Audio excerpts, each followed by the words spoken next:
네, 이번 시간에는 면의 종류에 대해서 공부하도록 하겠습니다. 우리나라 라면값의 변천사를 보여주고 있는데요. 삼양라면이 우리나라에서 맨 처음 만들어진 라면인데 1963년도에 출시가 됐습니다. 그 당시 가격이 10원. 2022년도 삼양라면의 값이 1,000원이니까 한 100배 정도 증가가 된 거네요. 제가 강의 시간에 우지파동에 대해서는 자세히 설명했기 때문에 여기서는 설명을 생략하도록 하고 궁금하신 그 학생이 있으면은 우리 책이나 아니면은 그 인터넷에서 삼양라면 우지파동 이렇게 검색하면은 자세한 사항이 나옵니다. 간략하게만 소개하면은 1980년대 후반에 삼양라면, 삼양식품이죠. 삼양식품에서 이제 라면을 생산할 때 이제 튀김류를 써야 되는데 그것을 미국산 2등급 또는 3등급 비프 텔로 우지를 썼다는 겁니다. 근데 그것이 식품위생법에 저촉이 된다. 그래서 무기명으로 어떤 사람이 그 고발을 했어요. 그런데 결론적으로는 이제 한 7, 8년을 거쳐서 법정 소송을 통해 가지고 삼양라면이 삼양식품이 승소를 하게 됩니다. 그동안에 근데 그 한 9년 동안에 삼양라면은 다른 그 경쟁업체인 농심에서 나온 라면에 완전히 뒤처지게 되죠. 그래서 지금은 라면 시장의 그 마켓 시어를 보면은 농심라면이 50% 이상으로 압도적으로 높고 그 다음에 오뚜기가 한 20 몇 퍼센트 정도 되고 삼양라면이 한 10% 정도 차지하고 있습니다. 일단 면을 제조를 하는 방법에 대해서 좀 설명을 하도록 하겠습니다. 일단 면을 만들려면은 원료가 필요하겠죠. 그 원료로서 이제 당연히 밀가루가 압도적으로 이제 많이 사용이 되고, 그다음에 고구마도 그 면을 만드는데 특히 이제 당면을 만드는데 잡채의 원료가 되는 당면을 만드는데 고구마에서 추출한 전분이 사용이 됩니다. 그다음에 메밀도 그 국수의 원료가 되죠. 그리고 그 여기서는 설명이 안 돼 있지만 나중에 설명할 건데 파스타도 일종의 이제 면이라고 볼 수가 있는데 파스타는 또 다른 종류의 밀가루를 이용해서 만들게 됩니다. 그다음에 그 쌀도 그 쌀국수를 만드는데 사용이 되고 있습니다. 면의 종류를 보면은 여기 소면과 안면, 절면, 남면, 합은 뭐 이렇게 나눠지고 있는데 소면이라고 하는 것은 보통 우리가 잘 알고 있는 그 국숫가락이 길쭉하게 가늘게 되어 있는 그러한 면을 우리가 소면이라고 합니다. 그리고 앞면 같은 경우는 이제 구멍이 뚫린 작은 통 사이로 눌러서 뽑아낸 압출면을 우리가 이제 얘기를 하고 있고요. 절면이라고 하는 것은 이제 밀대로 밀어가지고 그걸 칼로 썰어서 만든 면을 절면이라고 합니다. 남면은 그 반죽을 양쪽으로 당기고 늘려서 여러 가닥으로 만든 다음에 그거를 여러 번 접고 또 치고 치대고 또 접고 치대고 이래가지고 여러 가닥의 그 면 가락이 이제 형성이 되는 거죠. 그런 것을 우리가 남면이라고 그러고 또 다른 표현으로 수타면이라고도 합니다. 화분이라고 하는 것은 쌀가루를 이용해 가지고 만든 일종의 쌀국수를 우리가 얘기를 합니다. 쌀가루를 이따가 설명을 하겠지만은 위에게 쪄서 면대를 만들고 칼로 가늘게 썰어서 만들게 됩니다.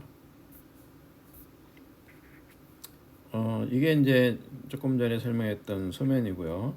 그다음에 압면이라고 하는 것은 이제 압력을 줘가지고 압출시킨다 그런 의미를 가지고 있는데 이런 그 사출기를 통해서 어, 면 반죽을 밀어냅니다. 압력을 줘가지고 그러면 이제 이러한 압면이 만들어지고요. 그다음에 절면이라는 것은 아까 얘기했듯이 우리 집에서 보통 만들어 먹는 칼국수를 얘기합니다. 남면이라는 것은 아까 얘기했듯이 밀대로 그 반죽을 밀어가지고 얇게 핀 다음에 이것을 그 돌돌돌돌 말아가지고 바닥에다가 이제 칩니다. 그러면 이게 갈라지면서 그 면이 되는데 이거를 이제 여러 번 반복을 계속 하는 거죠. 수십 번 이제 반복을 하게 됩니다.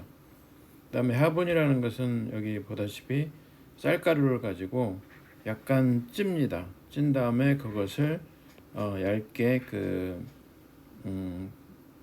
밀대로 밀어가지고 펴요. 그런 다음에 이거를 이제 자르는 기구를 통과시키면은 쌀국수 가락이 만들어져서 나오게 됩니다.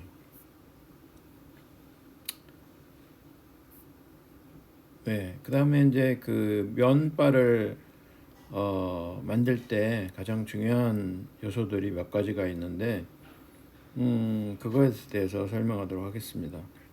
먼저 이제 그 면을 만들 때 그 반죽 과정을 거치게 되는데 1차 반죽은 밀가루 10kg에 대해서 물 한 4.5리터 한 절반 정도를 넣죠. 그리고 여기에 이제 소금을 한 150g 정도.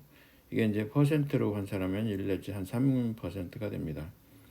그리고 이제 반죽을 하게 되는데 뭐 사람 손으로 반죽할 수도 있고 기계로 반죽할 수가 있는데 이 반죽을 하는 과정에서 그 밀가루 속에 들어있는 글루텐 단백질이 가격 결합을 형성을 하게 돼 가지고 쫄깃쫄깃한 그런 그 탄력성이 있는 구조를 만들게 됩니다. 여기에다가 이제 또 알칼리수를 약간 사용하게 되면은 쫄깃한 그 탄력성이 더 강해지게 됩니다.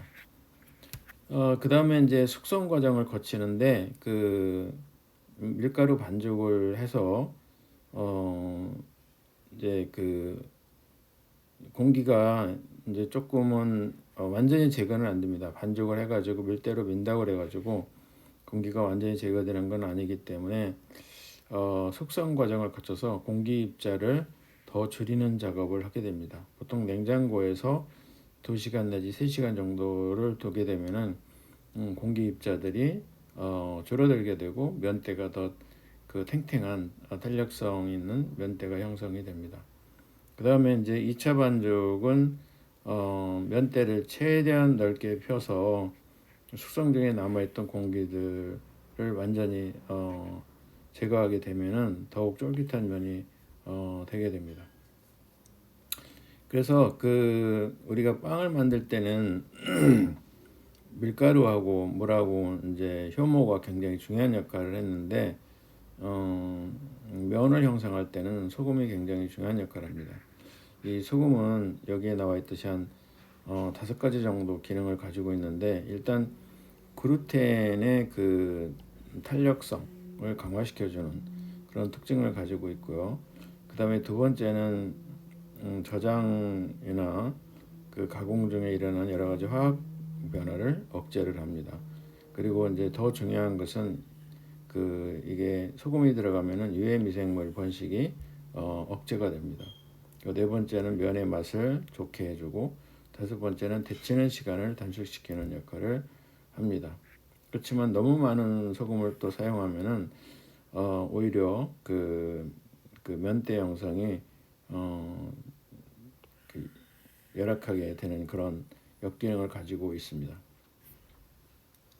조금 전에 얘기했던 그 밀가루 속에 들어있는 글루텐이 어떻게 탱글탱글한 그런 그 탄력성이 있는 구조를 반죽을 만들 수 있는가에 대한 그 원리를 설명한 그림인데요.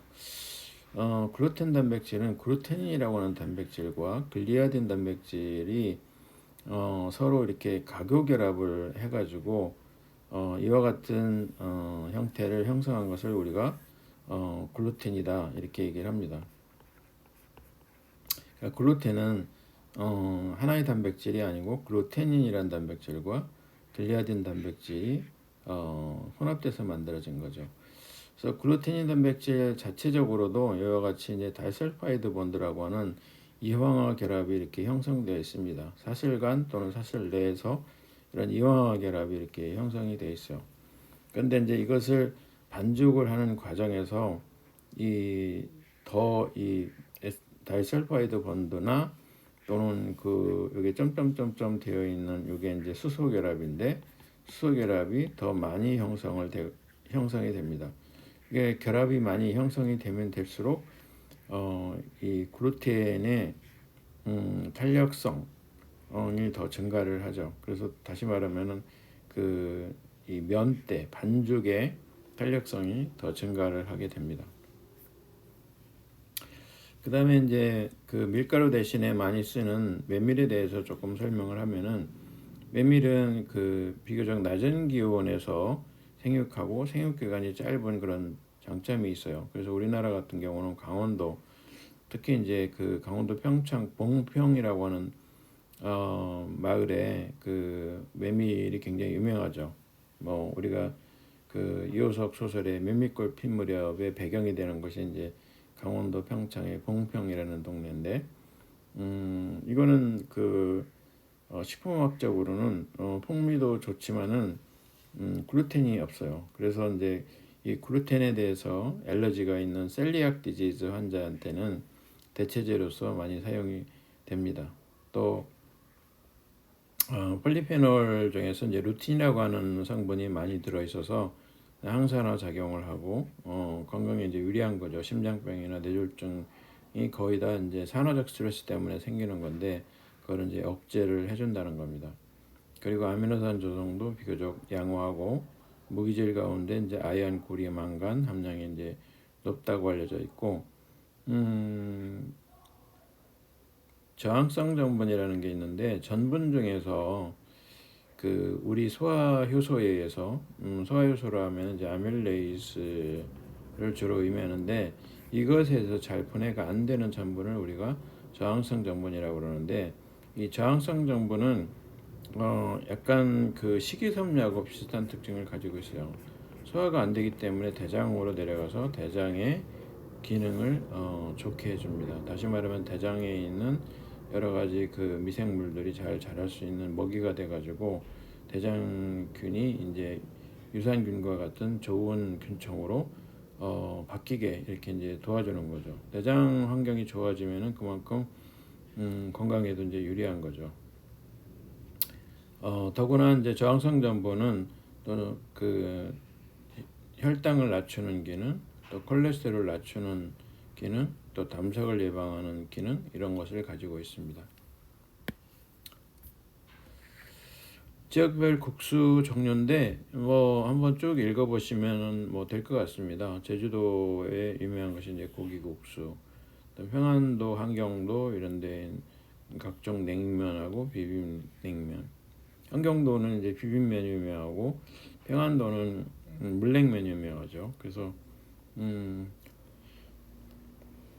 네, 그 경기도 강원도 하면은 이제 감자국수가 유명하고 충청도는 뭐 여러 가지가 있지만 그 중에서도 들깨국 칼국수가 유명하고 경상도는 이제 구룡포에 있는 모리국수, 안동 칼국시, 밀면 이런 것들이 이제 유명한 국수가 되겠습니다. 그 다음에는 이제 국수 중에서 유럽에서 생산되는 일종의 국수죠. 누들인데 누들이라고 안 하고 이제 파스타라고 그러죠.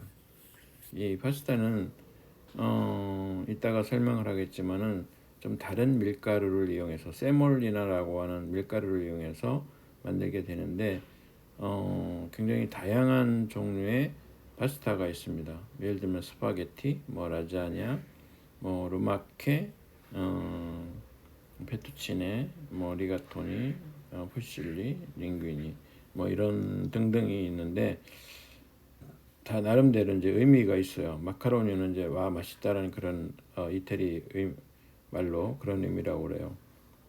페투치네는 작은 리본이라는 뜻이고요. 그 다음에 이제 리가토니는 이랑 고울이라는 뜻을 가지고 있습니다. 이 동그랗게 되어 있는 원통형인데 원통형에 이제 작은 이랑이 이렇게 생성되어 있습니다. 그 다음에 푸실리는 나선형 총신이라 해가지고 이렇게 나선형으로 꼬불꼬불 이렇게 되어 있죠. 그다음에 링귀니는 작은 줄로 이렇게 되어 있고요. 뭐 이거는 이제 우리가 잘 알다시피 스파게티 우리 소면하고 비슷한데 조금 딱딱하죠. 익혔을 때. 루마케는 단백질 껍질이라는 의미를 가지고 있다고 합니다. 모양도 이제 달팽이 껍질처럼 이렇게 되어 있습니다. 그 다음에 콘킬리에라고 하는 것은 조개 껍질이라는 의미를 가지고 있고 실제로 조개 껍질 모양으로 이렇게 형성이 되어 있습니다. 근데 이런 다양한 종류의 파스타가 세몰리나라고 하는 밀가루 한 종류로부터 만들어지고 반죽도 똑같이 되고 단지 이제 이 사출되는 다이 종류에 따라서 이렇게 다양한 형태만 다른 거죠. 다양한 형태로 만들어진다. 그런 얘기입니다. 파스타 제조 방법은 간단합니다. 원료를 이제 혼합하는데 원료로서 아까 얘기했던 이제 세몰리나를 주로 쓰고요. 물, 소금, 달걀을 좀 많이 씁니다. 그것이 이제 파스타 제조하고 일반 우리 국수 제조하고는 좀 차이점이라고 볼 수 있죠. 이걸 이제 혼합한 다음에 반죽을 하고 압출을 합니다. 다른 방법은 거의 없고 압출을 하는데 이 압출할 때 어떤 다이를 쓰냐에 따라서 아까 얘기했듯이 마카로니가 될 수도 있고 스파게티가 될 수도 있고 루마케가 될 수도 있고 그렇습니다. 그래서 이렇게 이제 압출해서 성형돼서 나온 것을 건조를 해가지고 최종 제품으로 만듭니다. 근데 반죽할 때 이제 혼합을 할 때 수분 함량이 대략 한 30에서 35%, 온도는 한 40에서 50도씨, 10분 내지 20분 정도 반죽을 하게 됩니다. 그래서 압출은 굉장히 높은 고압에서 하는데 보통은 20기압에서 한 60기압 이런 식으로 굉장히 높은 압력으로 사출을 하게 됩니다. 그러면 이제 여러 가지 파스타 종류들이 나오게 되죠. 그리고 이제 최종 이 건조를 하게 되면은 수분 함량이 약 12% 정도로 건조를 하게 되는데 이 정도면은 이제 상온에서 상당히 오랫동안 보관이 가능합니다. 네, 건조 시간은 30 내지 60도씨에서 16시간에서 40시간 정도 걸린다고 알려져 있습니다. 세몰리나라고 하는 밀가루에 대해서 조금 살펴보면은 이거는 이제 듀럼위트라고 하는 밀 중에서도 이제 이 이태리 지방에서 주로 재배되는 이태리 프랑스 지역에서 재배되는 품종입니다. 듀럼위트에서부터 만들어진 밀가루가 되겠습니다. 그래서 단백질 함량이 일반 강력분보다도 오히려 높아요. 12에서 15%. 입자가 좀 거칠 게 이제 특징이고요. 그다음에 이걸 가지고서 이제 만든 파스타를 조리했을 때 이게 흐물흐물해지는 게 아니고 소프트해지는 게 아니고 상당히 딱딱한 상태를 유지를 합니다. 그리고 색깔이 이제 케로티노이드 때문에 이제 황금빛을 띠게 됩니다. 케로티노이드는 한 가지 성분이 아니고 이제 베타카로틴이나 감마카로틴 이런 짠토필 등등등등이 이제 다 포함된 거죠. 맛도 이제 풍부하고 반죽 시 강력한 글루텐이 형성이 됩니다. 여기 보시는 것이 파리나라고 하는 건데 이게 홀 위트 듀럼이고요. 이게 이제 듀럼 위트가 되겠습니다. 홀 위트 듀럼이라는 것은 그 세몰리나를 만드는 그 밀인데 그 통밀이죠. 통밀 가루를 의미하고 요거는 이제 약간 그 미강 부분을 제거한 미강이 아니고 밀기울 부분을 브랜을 제거한 이거는 이제 브랜을 제거한 것을 우리가 이제 듀럼 위트 플라워라고 합니다. 이게 이제 그 밀이라고 그러면 밀의 나달입니다. 나달인데 바깥쪽이 브란이고 밀기울입니다. 이게 브란은 쌀인 경우는 이제 미강이라고 그랬죠. 밀가루의 그 바깥쪽 외피 바깥쪽에 있고 이걸 우리가 이제 밀기울 이렇게 얘기합니다. 밀기울. 안쪽은 이제 그 밀가루인데 주로 전분으로 되어 있어요. 여기는. 그래서 그 이 세몰리나도 있고 이제 파리나라는 게 있는데 파리나는 그 연질밀입니다. 그러니까 품종이 좀 다르죠. 그래서 이거는 용도가 좀 다른데 시리얼을 만들거나 또 죽을 만들거나 그런 데 이제 사용이 됩니다. 연질밀이죠. 그다음에 경질밀인 듀라미트 같은 경우는 이제 세몰리나 밀가루를 만드는데 사용이 됩니다. 아까 얘기했듯이 이제 그 반죽까지는 똑같은데 어떤 다이를 쓰느냐에 따라서 그 파스타의 종류가 다르다고 했죠. 이게 다이의 종류가 뭐 수십 가지가 이렇게 존재합니다. 어떤 다이를 쓰냐에 따라서 그 다양한 형태의 파스타가 나오게 됩니다. 뭐 이와 같이 이제 그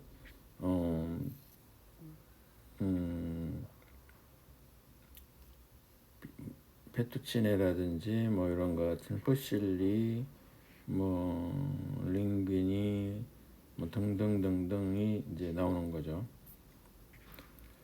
네, 여기에 그 소면 제조 방법하고 파스타 제조 방법은 여기 링크되어 있는 유튜브 영상을 여러분들이 한번 보시기 바랍니다. 일단 소면 제조 공정을 간단하게 보면은 일단 원료가 입고가 되죠. 밀가루라든지 뭐 소금이라든지 이런 것들이 이제 입고가 된 다음에 무게를 재고 배합을 합니다. 이때 물론 이제 물도 들어가죠. 그다음에 이제 압출 성형을 하고 그다음에 이제 적당한 크기로 커팅을 하고 숙성을 하고 그다음에 주정 침지를 거치게 되는데 이거는 이제 그 미생물 생육을 억제하기 위해서 하는 과정이라고 보면 되겠습니다. 이 주정이 그 미생물을 살균하는 그런 효과가 있거든요. 여기다 이제 다 이렇게까지 하면은 이제 면을 그 박스에다가 넣고 금속 건조기를 통과시키고 내포장을 이제 포장을 합니다. 그런 다음에 외포장도 하고요. 검사해서 이제 출하를 하게 됩니다. 그다음에 여기서 설명을 빠뜨렸는데 밀가루 면을 만들 때 사용하는 밀가루는 우리나라 이제 국수를 얘기하는 건데 중력분 글루텐 함량이 10 내지 12% 정도짜리를 사용합니다. 그리고 이제 다목적 밀가루라는 것이 있는데 보통 이거를 많이 사용하는데 경질밀하고 연질밀을 적당히 혼합한 다음에 재분하게 되면은 그 다목적 밀가루가 나옵니다. 이게 이제 중력분하고 비슷해요, 사실은. 그래서 글루텐 함량이 한 10에서 12% 정도 됩니다. 그 다음에는 이제 라면 제조 공정에 대해서 설명하도록 하겠습니다. 라면도 일종의 이제 그 면이죠. 우리가 이제 면대를 만든 다음에 이거를 이제 그 튀기느냐 아니면 증기를 찌느냐 이게 에 따라서 뭐 정숙면이라고도 하고 뭐 아니면 라면이라고도 하고 뭐 그러는데 요거에 대해서 좀 간략하게만 설명하도록 하겠습니다.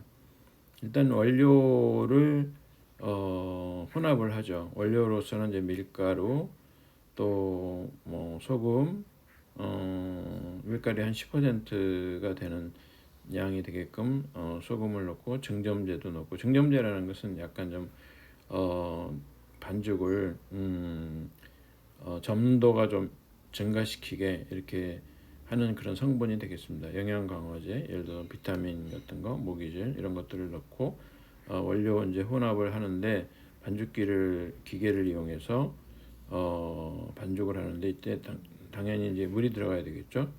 그래서 최종적으로 이 반죽이 수분 함량이 30에서 33%. 이때 원료 혼합할 때 반죽할 때 온도는 30도에서 35도 10 내지 15분간. 그리고 이제 이렇게 한 다음에 면대를 형성을 합니다. 면대 형성은 롤러라는 기계를 통과시키면은 이 동그란 롤러가 있는데 이 롤러로 이제 통과시키면은 여기 밑으로 이제 롤러는 이제 돌아가고 있는데 이 면대를 이렇게 면을 이제 반죽을 여기 통과시키면은 이 뒤쪽으로 면대가 이제 넓적하게 형성돼서 나오죠. 어, 그다음에 이제 이렇게 그 면대가 형성된 다음에 면발을 형성을 하는데 롤러기를 이용해 가지고 이것도 역시 이제 롤러기인데 롤러에 이제 칼 같은 게 이렇게 달려져 있어요. 그래서 면대가 여기를 통과하면서 면발이 이렇게 잘라져서 나오게 됩니다. 그런데 이제 뭐 나중에 여러분들이 이제 그 유튜브 영상을 보면 알겠지만은 이 면대가 이렇게 그 면발이 이렇게 길게 형성되는 게 아니고 그 컨베이어 속도를 천천히 해요. 컨베이어 속도를 천천히 하게 되면은 면발이 나오는 속도하고 컨베이어 벨트가 이게 지나가는 속도가 서로 다르기 때문에 면발이 이렇게 이제 꼬불꼬불하게 됩니다. 꼬불꼬불꼬불하게 이제 면발이 이렇게 형성이 되는 거죠.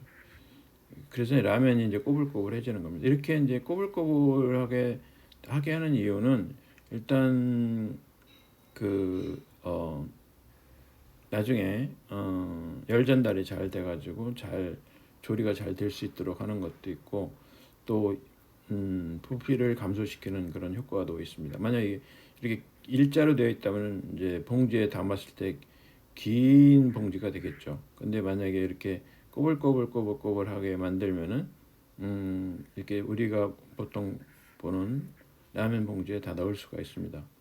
그다음에 호화 과정을 거치는데 이거는 이제 전분을 익히는 과정이라고 보면 되겠습니다.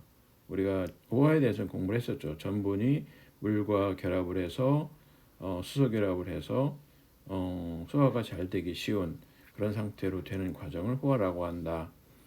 보통 95도씨에서 한 2분 정도 하는데 이 호화가 되는 그 과정은 다른 말로 증습 공정이라고 해요. 이제 찌는 공정이죠.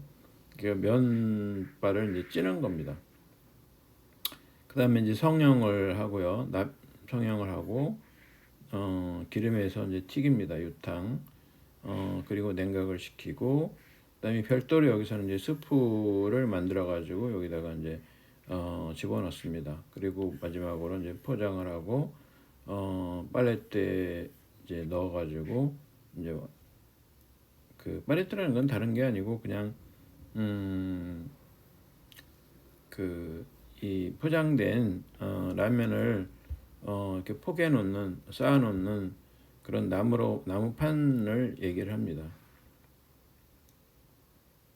이 꼬불꼬불한 면들 형성하면 열 전달이 용해서 잘 아까 얘기했듯이 조리가 잘 되고 안정성이 있어가지고 잘 부서지지가 않는다. 이렇게 일정하게 돼 있는 것보다 잘 부서지지 않죠. 그리고 뭐 여기는 설명이 안 돼 있는데 이제 부피도 감소하는 그런 효과도 있습니다. 라면의 특징은 만약에 알칼리수를 쓴다고 그러면은 보통 간수를 쓰거나 베이킹 파우더를 쓰는데 약간 노란색을 띠게 되고 단단한 구조가 만들어집니다. 이 반죽에서 글루텐 형성할 때 좀 더 잘 만들어지거든요. 그래서 쫄깃한 텍스처를 가지게 되고요. 그래서 물에서 이제 넣고 끓일 때 잘 퍼지지 않고 오래 라면이 견디게 됩니다. 라면이 퍼지면 맛이 없잖아요. 그리고 그 우리가 라면의 스프 국물 맛을 내는 거는 이제 여러 가지 육류들, 채소 이런 것들을 장기간 끓여가지고 그 라면에 육수를 만들게 됩니다. 그 다양한 토핑, 그리고 뭐 이거는 이제 조리 시간이 짧기 때문에 편의식품이라고 볼 수가 있고 개인 맞춤형 조리도 가능하다. 라면의 특징이라고 볼 수가 있는데요.